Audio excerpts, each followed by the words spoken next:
How to include a rent increase clause in your rental lease. Are you wondering how to include a rent increase clause in your rental lease? This is an important aspect of rental agreements that can protect both landlords and tenants. Let's break it down step by step. First, it is essential to clearly define when and how the rent can be increased during the lease term. Start by stating the landlord's right to increase rent after a certain period.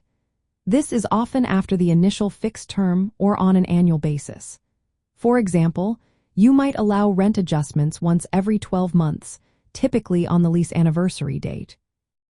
Next, specify the basis for the increase. Common methods include a fixed percentage increase, which could range from 2 to 5% annually. Another option is to adjust based on an external index like the Consumer Price Index to reflected inflation. You might also consider market rate reviews, comparing similar rental properties in the area. It is also important to include a clear notice requirement. This means detailing how much advance written notice the landlord must give before the increase takes effect. This period is often 30 to 90 days, depending on local laws, and should be explicitly stated to protect tenant rights. You may want to address whether rent increases are allowed during the initial lease term or only upon renewal or extension. Some leases prohibit increases during the first term and allow them only afterward.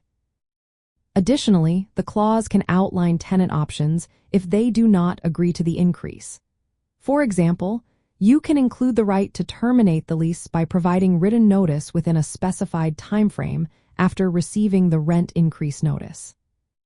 From a practical standpoint, including a rent increase clause helps landlords protect their investment against inflation and rising costs while giving tenants predictable expectations about potential rent changes.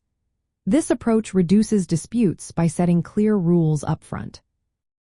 In summary, a rent increase clause in a rental lease should cover when rent increases can occur, how increases are calculated, the required notice period before the increase takes effect, tenant rights regarding the increase, and whether increases apply during the initial lease term or only on renewal. By following these guidelines, you can create a fair and transparent rental agreement that benefits both parties involved.